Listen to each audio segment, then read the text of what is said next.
Welcome to the Successful Home Inspector Podcast, where we discuss everything you need to know about home inspection from A to Z. Brought to you by Preston Sandlin and Home Inspection Carolina. We're here to share some success stories and some not so successful stories. Some things we can all learn from, and maybe, just maybe, we can help each other and raise the profession. So sit back, turn up the volume, and enjoy. Now, here's your host of the Successful Home Inspector Podcast, Preston Sandlin.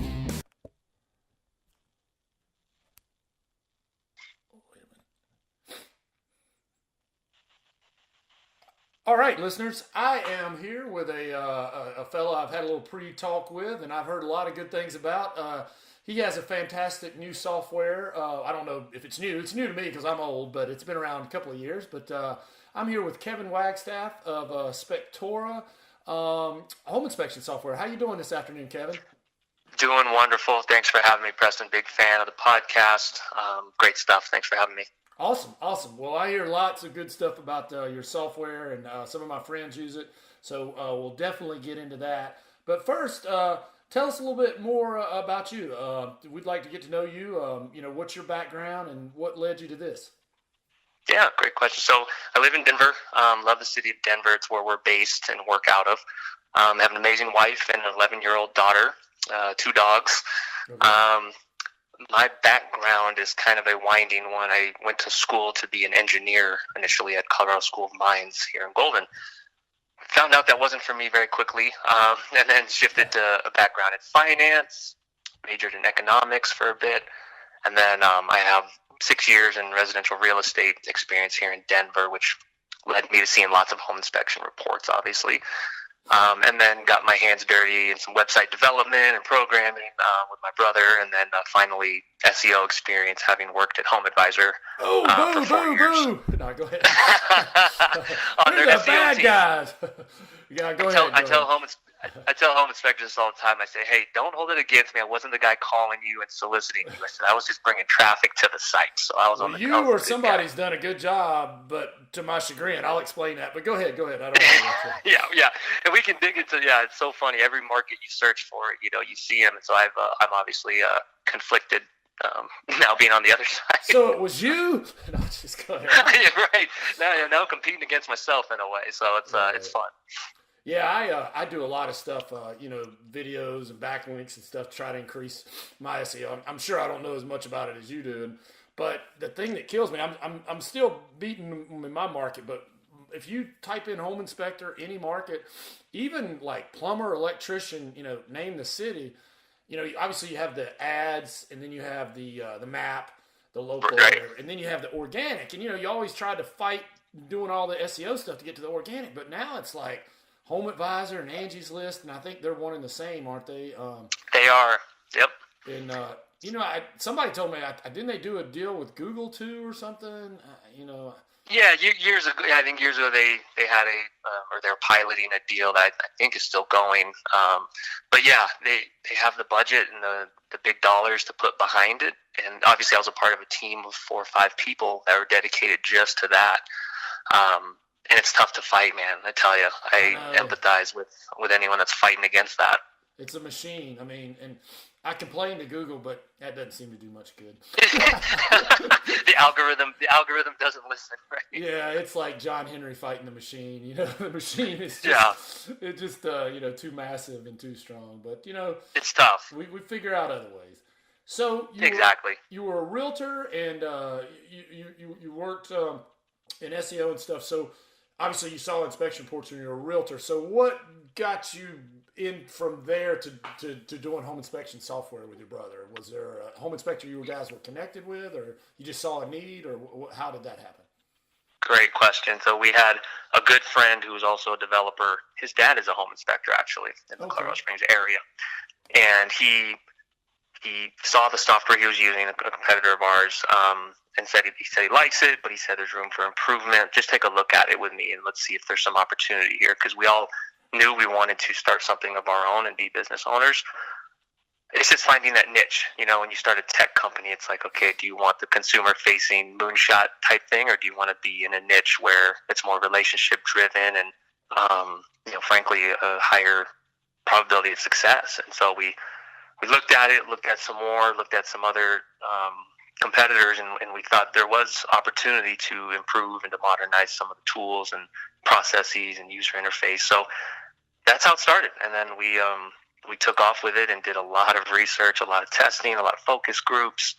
But yeah, I always laugh with inspectors when we talk, because I definitely didn't wake up one day and say, you know what, I really want to talk to home inspectors every day and make software for them. But that's how we got into it.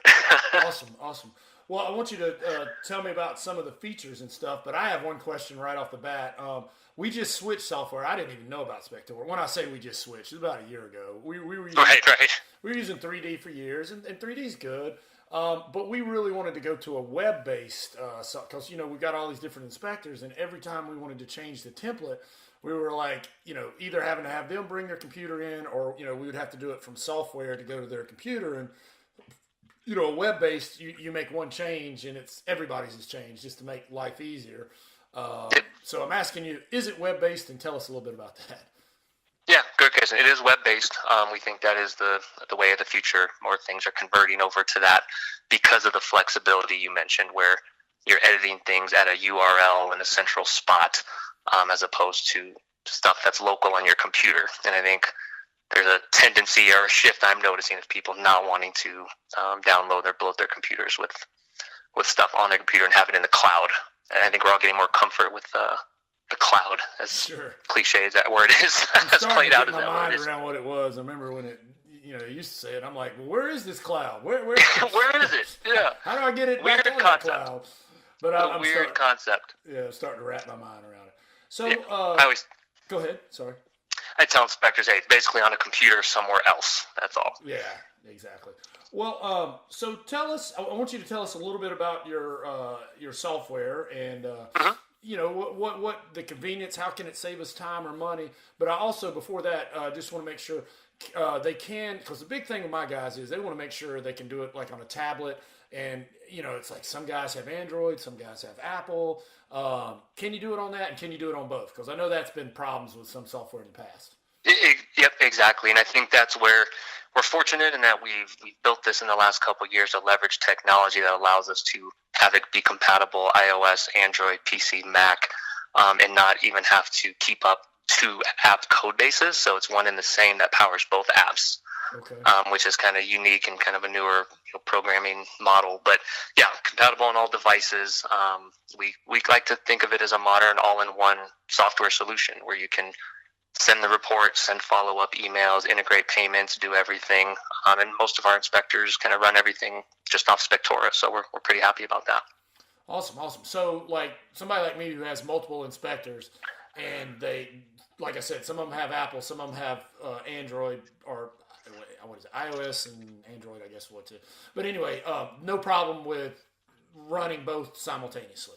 Correct. Exactly. Yep. We have a lot of multis that have guys that have multiple devices, different operating systems, and the reports still merge up one and the same. And again, that's I think the beauty of cloud-based and some of these modern apps and programming languages we build in is that everything kind of merges up seamlessly, and it works great. Awesome. Well, Kevin, tell us what sets you. There's a lot of software, out there. What do you think sets you apart, or what is it that? Why should I choose your software over some of the other ones? Yeah, great question. So I'll try to keep this concise. But one thing, we're independently owned. I know there's a lot of we'll get into that. That was a question I was leading up to, but I will definitely talk about that. That's a concern. Yeah, we're independently owned, but I think the clean, easy to use interface is what we hear the most from guys of saying, "Hey, I tried it out and I just figured it out with really no help and really not many hours put into it." And I think that user experience wasn't really a big thing 4, 5, 6, 7, 10 years ago. And it's something that we really honed in on to say, hey, we want this to be intuitive, easy, save taps at every step we can, because we know time is money. And I think we're really competing on that value as far as the easy-to-use interface, the business tools, customer service, and kind of that inspector-first mentality. And that's stuff that's hard to see until you use it, and then you feel it, and you say, okay, this is worth an extra $10 or $20 a month or what have you. So That's been our biggest differentiator, I think, is just kind of that wow factor of like, man, this is easy to use and it's saving me time. And I know every software probably says, hey, this will save you time, this will get your nights back. We've truly heard it from guys, and I think that's where I feel good, kind of on a mushy level, where we're actually saving guys time and saving them headaches. Well, I'll go here since you brought that up. I got a couple different directions we can go, and we'll cover all the bases. But yeah, that is a question of mine. Obviously, a little bit of uproar, or a little bit of, I don't know what the right word, drama maybe, or something in our industry. Yeah, that's the right word. Yeah, obviously, I'm just going to say what is factual. Han got purchased. ISN got or somewhat purchased. We don't know the whole spiel on that, but there's obviously some involvement. And then the latest is Home Gauge. And, I think, I had a long talk with my wife. People are all upset. There's nothing wrong with somebody selling their business. I mean, we all, might do that someday. I get it. I think the thing that really worries inspectors are two things. The data or the information, is it safe? And, a lot of us have things in our state where we can't share, or, we're worried about that. And then the second thing is, unlike a restaurant or something like that, if that restaurant down the street sells to somebody else, I'm going to give it a shot or two. But if it starts going downhill, I'll just go to another restaurant. But we are so intertwined with our software. I mean, because that would involve retraining, we're just so. Does that make sense? It's Absolutely. Like if I sold my business, I mean, the realtor is probably still going to call because she knows the number and the website. But if that new person doesn't continue to do a good service, they're just going to go to another home inspector. But it's not like she has to retrain her whole staff to call a new home inspector. Right. With our, because it's a major ordeal if you got multiple inspectors to retrain them how to use software. So I think that's the scary thing. And I know I went on a big long tangent here, but I guess my thing is, are you planning to sell? I mean, or do you see that in the foreseeable future? I mean, I don't know exactly what I'm asking you, but I'm sure that's what listeners would want to know. Exactly. And I think it comes up in every conversation we have with folks that have switched over. And all we tell them is, hey, we're independently owned and we plan to stay that way. Like you said, everyone would probably sell if there was enough zeros, but that time rarely happens, I think, where someone gives you exactly what you want. There's always concessions. So any decision we make, it's kind of been our guiding compass to be everything inspector first, and we truly embody that, I think, with the way we listen to our guys and the way we ask them and poll them on things. So if anything we were to ever do, we would learn from what we've seen and what's happened and make sure everything was opt-out and nothing would change to their existing flow. But with that said, we're heads down just trying to make the best product in the market and in the industry. And we kind of have ducked under the noise in a sense and tried to just stay out of it, just because it is a distraction from making our product better and winning over more inspectors. Right. And please don't get me wrong. I'm not saying anything bad about any. I'm just telling you inspectors' concerns. Oh, absolutely. I get it. I'm obviously, and so far, I mean, nobody. Well, I don't want to go too far, but I don't think any fear has been realized. It's still fear. I mean, I think it's okay, but I don't. I can't predict the future. Exactly, and that's where I sometimes fall back on. Hey, it remains to be seen how it'll impact everybody, and I think some responses are overblown and some are justified, and so I want to obviously empathize and acknowledge that, hey, the data is a big deal, and it's something that has to be communicated if there's going to be any changes or how it's done, and so it's just interesting. We're trying to just take it all in and be intelligent about what we do, but it's fun to read and see everything, and obviously we're in privileged positions where we hear lots of different people. Yeah, I said I was on a thing today, and I was like, there needs to be a home inspector reality show because we got drama. I mean, there is no shortage. We wouldn't even have to manufacture our drama. It's real. There's the makings of it. We're ready for it. I know. I was like, honey, you like all this Housewives show. You should see some of these forums. I'm like, man, we'd all be on Andy Cohen, the 411 or whatever. My wife loves all that drama stuff. Well, let's get back a little bit more to your product. So you have home inspection software. What else, you guys do websites? Do you do any scheduling? What other services do you offer home inspectors? Yeah, great question. So we have online scheduler. A big revamping to that's actually coming out in about a week, which I'm really excited about. So it'll be the end-to-end online scheduler, very intuitive interface. And then the payment integrations and business automation. But yes, the websites, we do SEO plans for our inspectors, obviously backed by some of my experience of seeing what kind of the big boys do. So we implement those plans as far as content marketing, link building, things like that. Okay. But yeah, it's really everything I think an inspector needs to run a good business. And so we've enjoyed kind of touching all aspects of that and trying to do it well. Now, let me ask you this, Kevin. Do you have this or planning to have this? Well, I don't know this is your software, but one thing, that I loved about ISN was the fact that I could basically give my realtors an app to schedule from, or, I don't know if it's technically an app, but it certainly could function as one. Do you guys have something like that, or are you planning to have something like that? Yeah, exactly. So it'll function in that same way, because you're right. The definition of an app is kind of fuzzy when you save a web page to the front of your phone. Is it an app? Is it not? But it'll function in a similar, in pretty much the exact same way to say, hey, here's my app with my logo. You can book me directly through there. Okay. Now, let's say, so a multi-inspector firm like me, if we integrated the scheduling and stuff, do you have a way like the app or something, or some plans where it goes out to them? And one big thing I love is, you can see if the contract's been signed or not, or if they paid, and if not, they can do it right on site. Is that something you guys do or planning to do or something like that? Because that's a big thing for us too. Yeah, absolutely. No, we know that's a big need. So you currently can do that, and you will be able to do that through the online scheduler, sign the agreement, pay. So hopefully if someone hits your site or a realtor hits the app, they could be done with it in a couple minutes and you're ready to go. Cool. How about training? Or I see I'm on your site. Nice site, but knowing that you're a web guy, that doesn't surprise me. I see you have a free trial. Well, tell me a little bit about the free trial, but then also, do you have training? Do you have some videos or any webinar type sort of thing, anything like that?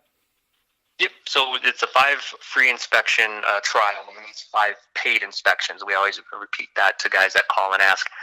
So if you're doing mocks on your home and doing a bunch of practice ones, you can delete those, and we want those 5 free trial inspections to be paid for. So you feel like, for the new guys, you have money in your pocket before you make a decision, because I know this time of year, especially if it's time-based, they may not get 1 or 2 come December, January. So we made that decision early on. There's pros and cons, I'm sure, to both. But so that's that. And then we do webinars. We have a training center on our website at /Spectora/r/training. And then our YouTube channel, we're constantly pumping videos of both short ones to say, hey, here's how to edit your inspection agreement. And then we have an end-to-end platform demo, which I'll probably be revamping because, we've changed a lot in the last 3 to 6 months. We've added on a lot of stuff, so I think it's time for another webinar, which we'll be doing here in the next month. Sure. Now, do you have or planning to have, and I probably should have, I hope I'm not putting you on the spot, but one thing I've noticed that's kind of cool with some other softwares eventually, and it's almost like the users do this, like a Facebook group, where they all like kind of help each other, and it sort of helps. But then there's usually like somebody that works for the company that will sort of be quasi-monitoring it. Do you have that or any plans for something like that, or a forum or something? Sometimes people can help each other, Yeah, exactly.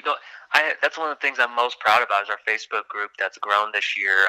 Just the way people have been helpful and welcoming, inviting others to it, and some have been casually observing how the software has progressed this year. And I think it's been a great source of community and a great source of business, frankly, for us, because we'll get into the forum stuff later, I'm sure, but it's a place where I'm seeing more positive interactions and more helpful stuff, and not as much negative. So I'm really proud of the community we've built. So if anyone wants to pop in there and check it out and see the types of inspectors that are in there talking and kind of talking about the future and pushing each other forward, it's been great. Awesome. Now, do I have to use Spectora to be a member, or can I be a member without it? Well, we're thinking about spinning off a different group because we would like there to be some interest in the product to kind of be in there, and because it's mostly geared around Spectora. So if there's even a 1% interest, then to me, we don't want to lock anyone out or tell someone they can't be in there. It's not like there's amazing secrets happening in there. So it's a community, and so at the end of the day, we get it's a small community. We want everyone to have access. Right. You're not telling where Jimmy Hoffa's buried or anything like that. Yeah, exactly. All right. So Kevin, I want to switch gears here just a little bit to keep it fresh. Do you have a success quote? Could be business, could be personal, and maybe a time that quote applied to you. Yeah, what's funny when I first read this question, I was thinking, okay, is this a success quote like someone using our software that was successful? So I found one of those, and then I was like, oh, he's probably thinking just general success. So then I found one of those too. So whichever one, either one will work.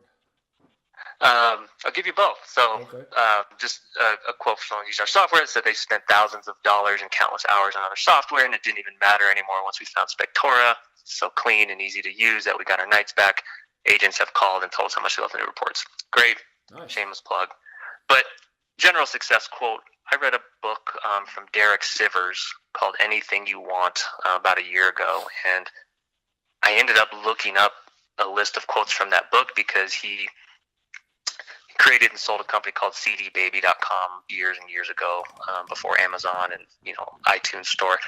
But he was so customer focused, and his quote was, "Never forget that absolutely everything you do is for your customer. You make every decision about whether to expand the business, raise money, or promote someone according to what's best for your customers." Awesome. Derek Sivers, right? Writing that down. I'm going to look at that up. He's a refreshing person. I heard him on the Tim Ferriss podcast, and he was just so refreshing. Yeah, definitely. Some motivating stuff on there. Do you ever listen to John Lee Dumas? He's No, I'm gonna write that down. Actually. Yeah, Entrepreneur on Fire. I actually kind of based my podcast after him. If you listen to it, you'll be like, "Hey, that's where you got that question from." I like it. I've heard that one from other entrepreneurs, and so I will check that out. Yeah, well, we're so much windshield time. I call it windshield university. Instead of listening to, I love music, but I can only hear the same song so many times, and let's get some positive construction going there. Hey, I want to tell you. I wanted to back up and tell you too. I meant to tell you earlier. I think David Schwartz out in Arizona. I'm pretty sure. I think he called me to tell me how good your software was, because I was kind of at the time I was up in the air. I didn't know what. And to be all honest with you, I didn't make the decision. Chip, I do the marketing. Chip's my manager, and he's the one that kind of had to make the decision. Because he's the one that manages the guys day to day. So I'm hearing this and that. He just he wanted a web-based software, and he was going through a lot, but I swear we found out about you guys on the tail end. But I'm going to check out this free trial. I'm going to check it out, man. Hey, home inspectors are good at tinkering, and everyone plays with everything, I think, and that's what I tell people. I don't even try to sell us. I just say, hey, play with everything, and everyone's not right for us, and we're not right for everyone, and that's the good part, that everyone's got their own flow. Beyond your free trial, if you can, I know it's probably different.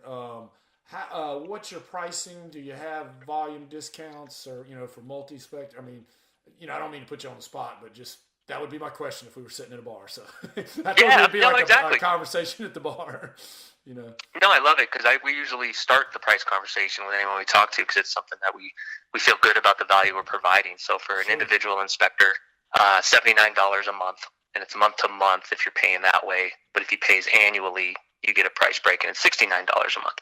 Okay. And then for multi-inspector, it tiers down. Your next 4 guys are $59 a month, and then 6 to 10 goes down another $20, and then 11 to 15 goes down another $20. So it just eventually will be free once you have enough inspectors. I started saying, hey, let's talk off the air. How many do I have? It's kind of like when you order things, and you order and you get the price break like at 500, 1,000, it's always like, I want 2,501. Just yeah, exactly. What do I got to get to that next price break? Exactly. And it's got to be that way. It's you guys are in this for the long haul, and you guys are doing a ton of volume, and your prices shouldn't exponentially go up. It should be the other way around. So cool. So there's no limit, on how many reports or something, or it's just a per month unlimited for that I guess, is it a license per person or per computer or something like that? Per email, so per user. Okay, and when we got into the industry, we honestly found a lot of the pricing models were hard to understand with like credits or licenses or seats or cloud. And so we just said, hey, we're going to include everything in one price. And we're going to keep making this product better and better to where you're actually paying less for what you're getting over time. And I think that's kind of the subscription model of that proposition. Let me ask this question. I'm sorry if I put you on the spot. I kind of bumped heads with a software company about this. I don't want to say their name specifically, but you can probably figure it out because that's anyway. I always like my guys to have a backup for everything. 2 flashlights, 2 cameras, 2 everything. Because sooner or later, something's going to go out on you. Yeah. And I like them to have a backup computer. We all bought like a cheap computer as a backup, or you buy a computer that you just use for inspection, and then you have the backup on. What I'm getting at is if you get a virus or something, because this has happened in the past when it was on the thing. Guy got a virus, he's down 3 days, and he's 6 reports behind. He can't, and I'm shifting computers around and all this stuff, and it's just a pain. So I finally got to the point where, look, computer's $300 now. Yeah, exactly. Let's get everybody have a computer that's just for this. Don't be going on the internet and, watching YouTube or something and wind up getting a virus. I won't go any further on that end. But if somehow you do, I guess what I'm getting at, I would like to have 2 devices per person that they could use. But on software, they thought, what if somebody else is using that? And like, dude, I've got 40 licenses with you. 40. Really? I mean, you're going to give me a hard time about that? But anyway, I'll let you answer the question. And we tell guys, if they have someone helping them with inspections, we just tell them, hey, have them log into the app with your login. So then you're both doing it, and we're not going to sit there and hammer you over getting another subscription. Just if you want someone on reports eventually, then you'll add them. But yeah, for now, it's, hey, merge things up as you do it. We have this really cool sync as you go function too, to where you don't feel like you're ever going to lose anything. Right. So if you have that on, it'll use data in your battery, but it will save every tap to the cloud as you're doing it, which is pretty cool. Oh yeah, I like that. I like the sync up too, because in the old days when we would do one together, me and another inspector would be like, all right, you do the front half and then send it to me. I'll do the back half or whatever. Right. You do your section, send it to me. And of course, I got to call him like, look, dude, it's 8 o'clock. Where's my other half? I got to. Where's my part? Yep. Yeah, exactly. So I like that. It was kind of spooky almost in a way. I was testing it actually. Me and my wife were sitting around doing our own house, and we were just seeing things pop up on our phone as the other one was doing it in another spot of the house. It kind of almost felt kind of supernatural. But yeah, that's cool, man. That's cool. Awesome. Well, I'm going to switch gears here again to keep it interesting. I'm going to just combine these two. You probably don't have a whole lot of spare time because you're an entrepreneur and you're in the inspection real estate space, which doesn't give you a whole lot of free time. If you had free time, what would you do? And tell us something most people don't know about you. Great questions. I like playing volleyball. Oh, do you? I love volleyball. Sand volleyball? Oh, sand volleyball, yeah. Oh, man. Awesome, dude. We'll have to play sometime. Where do you live? In Denver. Oh, there's a couple of that. Ding dong. I knew that. We don't have any beach here, but we have indoor sand complexes where people will play. So that's kind of fun. Sweet. My daughter plays for high school, and we play. There's several, and we've done the indoor too. But there's a place here. There's a couple of sand courts, but there's one BG, whatever. They got like 6 courts, and it's kind of like a bar or restaurant, but it's awesome. They have different leagues, and then they have pickup on the weekend. It's just awesome, and it's great because I have a daughter, so a lot, it's like when guys have a son, they play baseball, they play football, but we both love volleyball. It's something we can do together, because I didn't ever play with Barbies or right. We couldn't bond on that, but we can bond on volleyball, and she's pretty good, man, because she plays for a team, and the great thing is, man, I mean, they know her there, but like we'll go somewhere on vacation or something, and you go get in the group, and she's the girl, and we'll be all guys, and she'll be picked last. But after they see her play and her serve, next day she'll be like second or third person picked. That's why I love the sport. Yeah, man. That's why I love great, it. Great. Well, sorry, it's a great equalizer. It is, and it's a lot of technique too. A lot of technique. I think, yeah, I have a lot of male friends that didn't respect the technique involved until they played, and they felt more uncoordinated than they've ever felt in their life playing volleyball. Yeah. You can make somebody who's athletic look stupid if they don't know what they're doing. Oh, that was me. Yeah, well, I mean, it helps to be athletic, but it's more, there's a lot of technique to it. I mean, there's somebody like that's athletic, they're going to naturally do well on a basketball court or somewhere like that. But on a volleyball court, they're just going to try to hit it over every single time. They're not going to, Right. set spike and do all the little sneaky dinks and stuff and the plays. But anyway, I can talk about that. I love volleyball. The hidden benefit as we all get older is that it's such a calorie burner. Like we can eat whatever we want right after you play a session of volleyball. Oh yeah, no better workout. Oh yeah, I love it too. And this place, my thing is though, man, I will never give up on any ball. So I wind up diving. So thank goodness they have like a shower there, because I wind up with sand all over me. It's all over my car, but same here. It's fine. It's good. Good and you don't get hurt. Yeah, good thing sand's fairly soft. Exactly. And then one thing no one knows about me, I was fortunate enough to play college basketball, and then had an opportunity to play overseas professionally. Wow, that didn't work out too long, but yeah, that's where'd you play? The old days. Where'd you play? I played at Colorado School of Mines in Golden. It's a D2 school, and then I finished at a school in Fort Hays State in the middle of Kansas. I'm sure only maybe one of your listeners knows where that is. So. Okay. What position? Where were you? I was a point guard. Point guard. Oh, okay. Cool. Well, I'll play volleyball with you, but I won't play basketball with you. Yeah, all right, volleyball. We'll keep it to volleyball. We'll keep it to volleyball. No, I got a buddy I got several friends, but volleyball I'm good. Football, but not so much basketball. All right. Well, Kevin, being that you have been a realtor, I'm sure you've been through this, and you work with inspectors. So this is kind of an inspector question, but I really think you would be able to answer it too, and I'm curious of your perspective. You know as well as I do that if an inspector does enough inspections, they're going to have an unhappy camper. And from a realtor's perspective too, what do you think is the best way to handle an unhappy camper? What do you think home inspectors should do? Great question. You probably can answer this better than anyone, given the volume you guys do. But being that I have enough unhappy camper experience, no, I'm just kidding.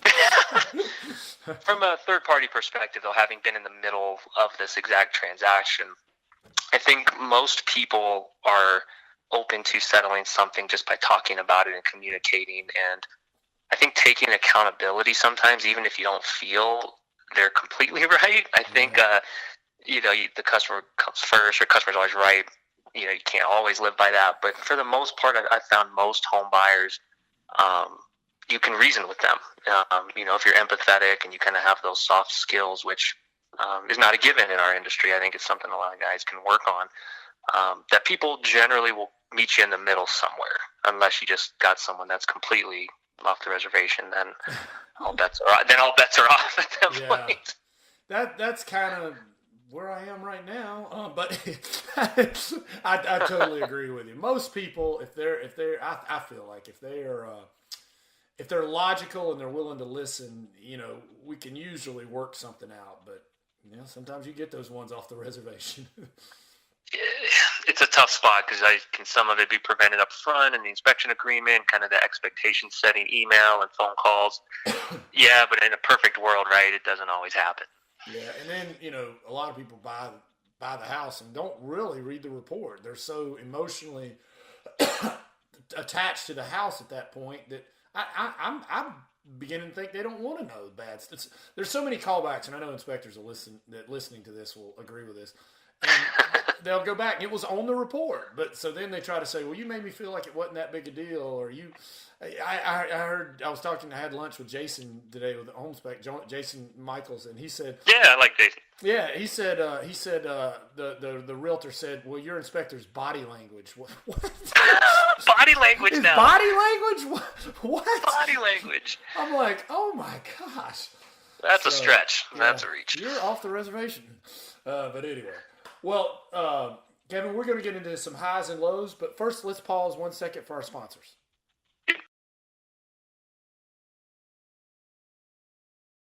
Hey, home inspectors out there, I'm going to tell you a creative, inexpensive way to increase your business massively. Go to homeinspectionflyers.com. and get the flyers. You get 5 flyers a month. You customize them to yourself. They're turnkey, they're creative, and it's $29 a month for 5 flyers. That's less than $6 a flyer.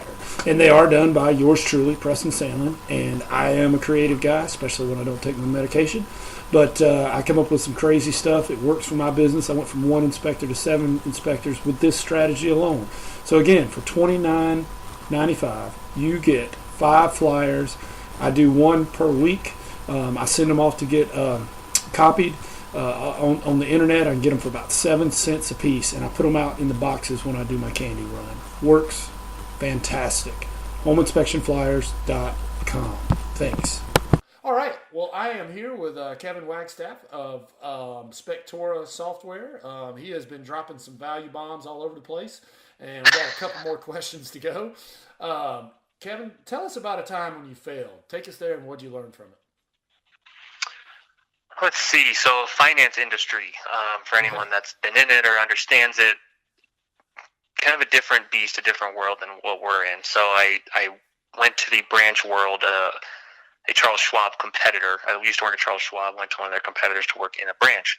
Okay. And it involved selling annuities, financial products to an older demographic. They didn't necessarily need all these products that we were selling, and it just didn't sit right with me. I had trouble picking up the phone. I had trouble doing my job naturally, and I failed. It wasn't the right job for me, and that kind of catapulted me into real estate SEO, because I just realized, hey, if this need is not there, it's very tough to sell people on that. So I consider that a good failure, because it led me to something that I really love and enjoy. So. Well, that's cool. And you're helping home inspectors, and you have the same thing we have. I tell people, you're helping.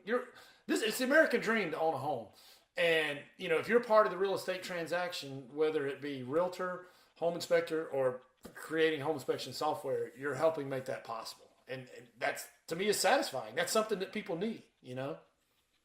Oh, it feels so good. It's just this whole transaction, I think, is more good than bad. And we're all get to be a part of it, and I think it's very rewarding day in and day out, which surpasses pretty much anything else. Absolutely. Well, that leads the good lead into the next question. On the other end of the spectrum, have you had a I've come a long way moment type sort of moment? I can give you some. When people are out there saying, I have yet to hear anything bad about your software. Every time your software comes up, it's good. Guys are saying good. So I'll give you one. And that's I appreciate that. And this year has been very rewarding, and just the guys that have given us the feedback and made it a point to email us or give a call, they don't probably even realize on a human level how much that's appreciated, because all the hard hours and the 80-hour weeks that we've been working and putting in to build this and really refine it, we care a whole hell of a lot. And so building these relationships this year has been happy, just hearing guys say, man, you've done more for my business than I think I do sometimes. And just because we're really invested in, getting to know their families and hearing stories. And so that, to me, that is making it, and that the business is a byproduct of that. The adoption of the platform comes with all those non-business related things that feel good. Awesome. Well, Kevin, do you have, besides Derek Sievers, that you mentioned earlier, I wrote that down, do you have a favorite book you could recommend to our listeners? And what is it about the book that appeals to you? Yeah, I'll just repeat the same one. Anything You Want is what it's called. Okay. And I love it because it has a broad appeal to a business. We're all business owners here pretty much. And so I think anyone that owns their own business and kind of has to operate from a moral, ethical compass and do what's right for customers, it's a great, refreshing story too, a personal story about him as well.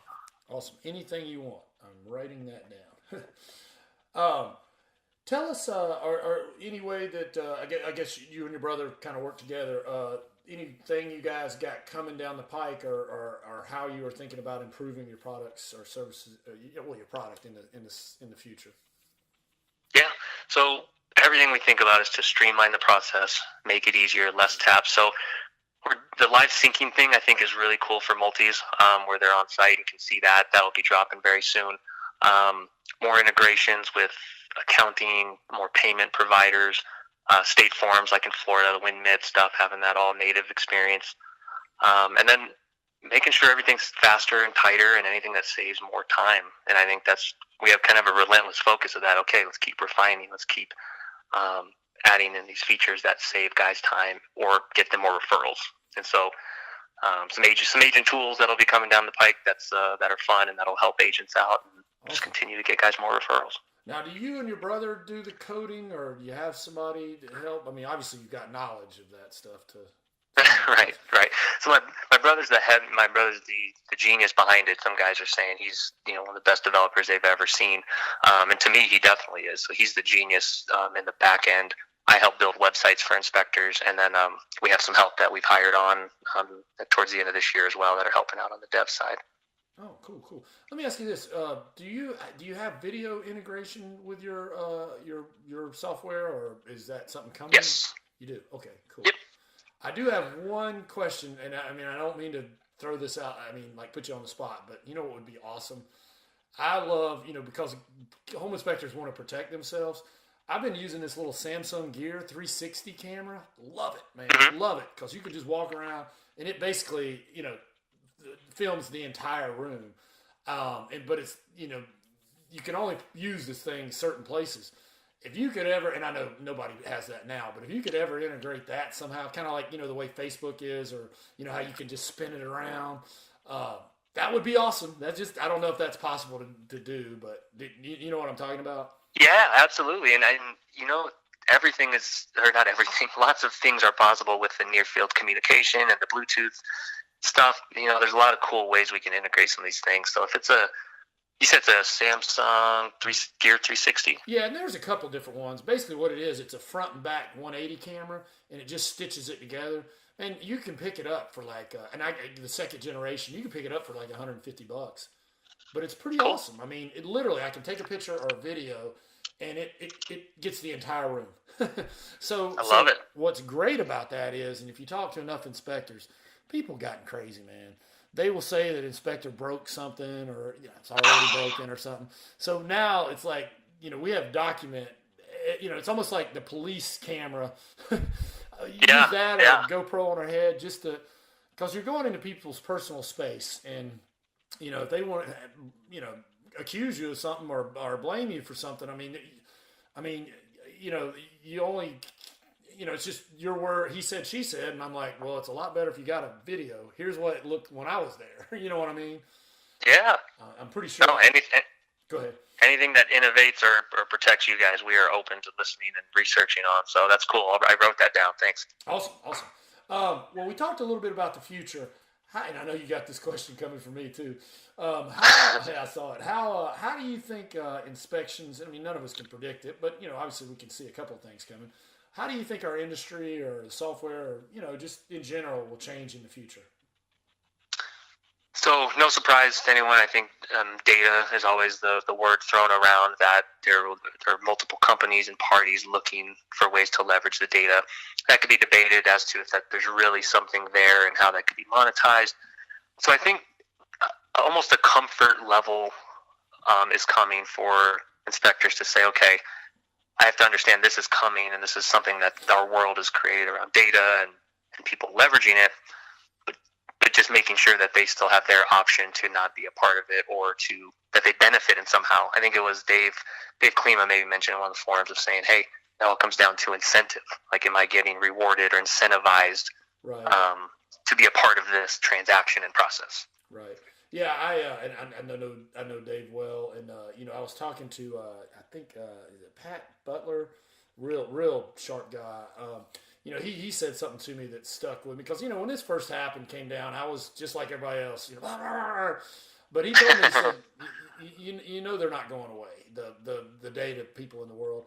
He said, but if there was some way where it could be elective only, where the people choose, if they choose to share their data in exchange for some benefit, then that's not a problem. Knowing if they know it going in, but it's just if somebody's tricked or duped or falls into it by default, not realizing, I feel like that's a problem.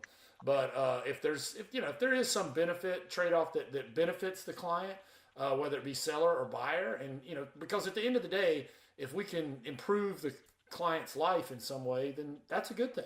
I mean, in my mind, it's like you said, it's all about the client, all about the customer driven, So. Oh, I completely agree. I think if there's a need that's not being met in a perfect world, it's we all can benefit in some way, and the client gets what they're asking for, the realtor gets what they're asking for, and the inspector doesn't feel slighted. And I think it may take some massaging and some others, some speed bumps, but maybe there's something there, maybe there's not. We'll keep looking into it. Awesome. Well, speaking of forums, I'm going to get into this question, and man, I thought it was getting better, but it's sort of gotten bad lately.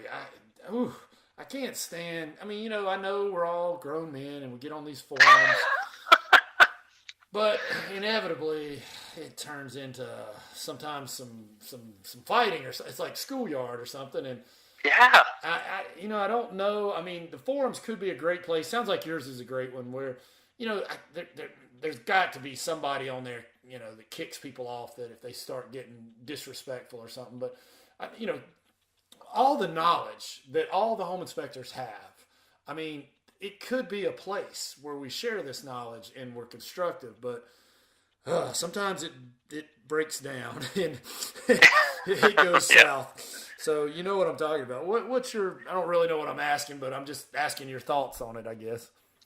Yeah, no, it's something we've examined before getting in the industry and while we've been in it. I was talking with my wife about it today, and she mentioned a great point of it kind of gets lost on some that you're actually talking to another human when it's online, right? And I think the older generation, they lived in a time where it was all face to face, and you probably wouldn't say those same things instead of being behind a keyboard. And so, more awareness. I think just the fact that we're talking about it hopefully reminds guys that, like, hey, everyone has different preferences, and no one's out usually maliciously to hurt you. It's usually we're all trying to do the best we can for our businesses and ourselves. I can't say enough about the guys in our group. I feel like just the professionalism in the class, I've been very proud of that because I've seen the ugliness in some of the other forums, and it happens everywhere. I'm not saying we're... Oh, yeah, I know. Well, it's like, okay, so I'll just give you an example. A new, younger inspector asked a question up there, and, obviously, I've been doing this 20-some years. A lot of other guys have too. To me, that's a simple thing, what he's asking, but, I should respectfully... I can't stand when somebody says, you idiot, you don't know that, you shouldn't be doing this. But hey, wait a minute, it was your first day one time too, remember? You were new once. I mean, just be respectful and say, hey, you might want to try this or that. And they learn. I mean, it's all of our jobs. I mean, it just makes me mad. I'm sorry. Yeah. Don't beat up somebody for asking a question, And one point that I don't know if this will help anybody out there, but the fact that if you think if a new inspector gets in the industry, goes in there, asks a question, gets trashed, eventually says, I don't want to do this, what's going to be his perception of our industry when he goes and tells his friends and family and realtor? He's not going to feel very good about home inspectors. Right. And that doesn't help elevate our profile. We want the profile of this industry to be higher and more professional and, kind of shed this inferiority complex to agents and to say, like, no, we are professionals right alongside you. And that kind of stuff doesn't help. Two mad, and I've said it a million times, but in case somebody's hearing my podcast for the first time, two things I have to say, two statements. Number one is, remember this statement. We'll have to agree to disagree on that and let it go at that if there's a disagreement. And the second one is, it's okay to disagree, but it's not okay to disrespect. So if you can remember those two things, keep, I don't know what I sound like the Anchorman, but keep it classy. Exactly. Keep it classy. So anyway, well, collectively, a higher profile and more class elevates everybody. What you could even charge. I mean, it just helps in so many ways to carry ourselves like true professionals. That it makes no sense to be the opposite. I know, and I interview so many guys, and some of them are super high quality guys, and I ask that question. And the sad thing is, a bunch of them say, man, I don't even go on the forums anymore because I saw that. Right. And, they just stopped going on them. And I'm like, see, that's bad. That's bad. But anyway, speaking of bad, we'll get to some other stuff here in a second. But subcontractors, or not subcontractors, but contractors, you probably don't get this as much as home inspectors, but I'm sure you hear about it. We get thrown under the bus all the time. You're, some contractor goes out there, your inspector should have seen this, blah, blah, blah. And sometimes maybe they should, but most of the time it's either something evasive or something they're trying to expand a small job into a big job. Yep. And just trying to, exacerbate the situation, I guess, if that's such a word. But what's your feelings on that? Do you have any ideas for home inspectors listening? Oh, gosh. Communication, documentation. I've always thought a tighter and more respected affiliation and positioning from agents can help on that front in a way to position to the buyers and sellers, to put home inspectors in a higher light. But as far as the contractors, it's a world, like you said, where they are selling a service. There's a conflict of interest clearly when they want to do a job on something, and there's really no one else to blame for it besides the original builder, original contractor. You mentioned the lobby before. That's an interesting concept to think about.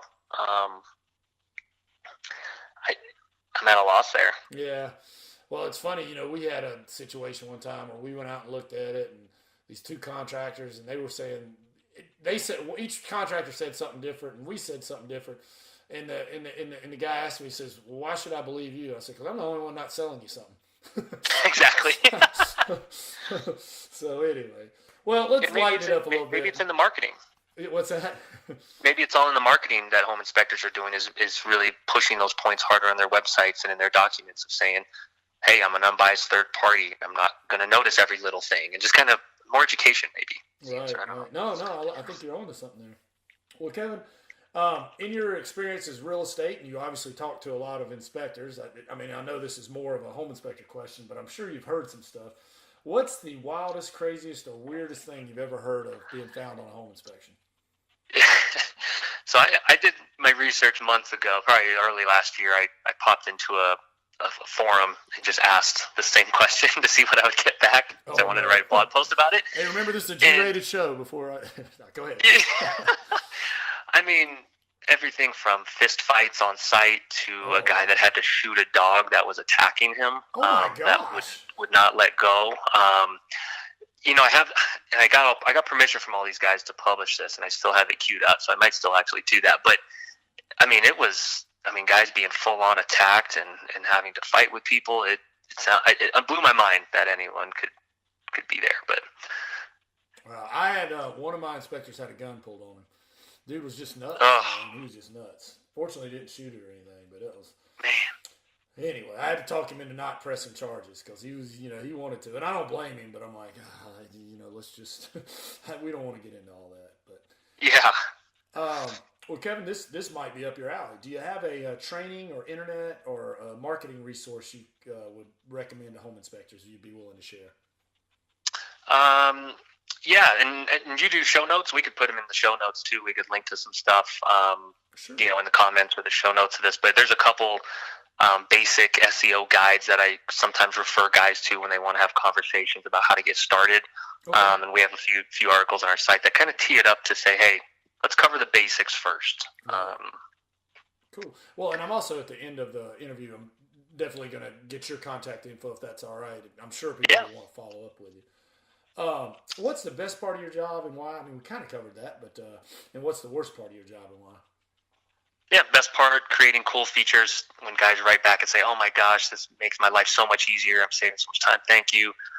Growing guys' businesses, websites, things that they just feel really frustrated with and we can help. That just feels damn good. I think anyone can, it's no surprise. It's just good business. The worst part is a funny term that you guys will probably all get a kick out of. That's called feature blackmail. And that's just... I think I know what you're talking about, but go ahead. Yeah. Any vendor listening will get a kick out of it where it's like, hey, I'm about ready to switch. I just need this feature. And then it's built and works great, and then they don't come over. And so, and I say that half jokingly. It's stuff a lot of times we poll a majority of our users anyway. That's something everyone wants, then great. But managing the roadmap, because you guys have all different preferences and ways of doing things. And so for one guy's game changer, another guy shrugs it off and says, wouldn't really use that. Awesome. Well, I just got two more questions, Kevin. And that last question I'm just going to save because we're going to do another interview right after this. For everybody listening, Kevin's going to interview me. That's how this all started. So I'll save that question till then. But two more here, and we'll finish up. Man, you've been awesome sharing a lot of your knowledge here. So this question is kind of, the whole purpose of this is, it's basically an ROI question. Like, what's the best return? So if a home inspector had to wake up tomorrow morning, brand new market, equal to the market they're in, everything paid for, room and board, their training, their equipment, all of that. It's just they don't know anybody. And they have to start all over with $5,000. If you were that home inspector, or you were giving that home inspector advice, what would you do in that first week with that $5,000 to try to generate some business? Such an insightful question. I was really happy when I read that. So, I'd probably shamelessly plug to have Spectora build them a website. Okay, now that that's out of the way, I would, some of this is free stuff. So I'd have him go create a Google My Business profile. Okay. So then if someone down the street from him searches, that he has a chance of even getting that business right away, because those local maps results are largely based on proximity to the business. Right. So that's free. I would go spend a little money to go to every agent meetup group you could find in that area. There's always a lot of meetups. That might cost you something small. I would test $500 to $1,000 on local, either Google pay-per-click or a Thumbtack, a Home Advisor, just to see how every market responds to that. Because some guys, they'll trash those services, and then I've talked to guys who've literally built their business on those services. Wow. So there's guys that said, hey, I met 20 realtors in the first year using insert company. And it's like, wow, it's great, because you go on the forum and the same 5 guys go on and say, oh, it's a scam. And then that guy doesn't use it. And I think that's a shame, that guys can tend to be followers in that sense. Instead, I'm a test everything person. Sure, I'm not just going to tell you to do something, just test it. Buy coffee for local agents. That'll cost you another $5, $10 a pop. Try in-office presentations. And bring a homemade or high-quality meal, not like donuts or something. Shooting, we're probably only at $1,000 at that point. Right. No, you've got a lot of value in there. A lot of it's free stuff, but yeah, outside of that, well, wait, I'll hear your answer to this. I'll be curious about that. Okay. Cool, yep. Cool. Well, Kevin, last question. Is there anything that I should have asked you that I didn't? How to test out the software. You already did that for me, so that's it. Awesome. I appreciate it. Well, Kevin, you've been awesome. You dropped a lot of value, and quite frankly, you gave value outside of what I thought. I knew your software, but man, you gave some really insightful business insight and stuff too. So, if people want to follow up with you with some stuff, learn more about Spectora, or ask you some questions, what ways could they get in touch with you? Yeah, we kind of take the Nick Grimico approach, Kevin@Spectora.com, or you can call me directly. Talk with guys all the time on my personal cell, text, phone, email. So Kevin@Spectora.com, service number 720-460-9077. Awesome. And talk to us directly. Well, thank you, Kevin. I appreciate it. And we're going to do another interview here in a second. But we'll get a drink of water and recharge. Look for that next one. What's that? We'll get a drink of water and recharge. Yeah. Can I call you in like 3 or 4 minutes? Perfect. All right, Kevin. I'll talk to you then. All right. Thanks. All right, see you. Bye. Thanks for checking out the Successful Home Inspector podcast. You can find show links at thesuccessfulhomeinspector.com. Check out the website for special offers, information, and other resources. Thanks again for listening to the Successful Home Inspector podcast. And remember to check back for new episodes. The Successful Home Inspector podcast is brought to you by Preston Sandlin and Home Inspection Carolina.